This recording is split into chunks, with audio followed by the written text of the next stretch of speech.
Hello everyone, welcome back to Spararia YouTube channel.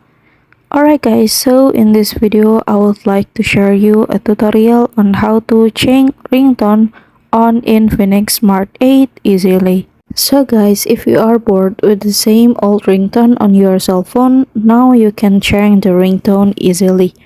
Okay guys, without any further ado, let's get started to the tutorial.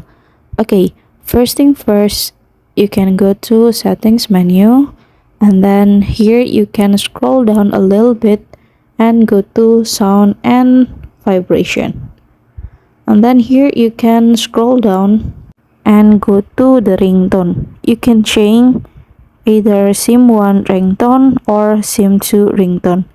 So here there are many ringtone that you can choose, and I choose about this one, and the other sim I choose the other ringtone.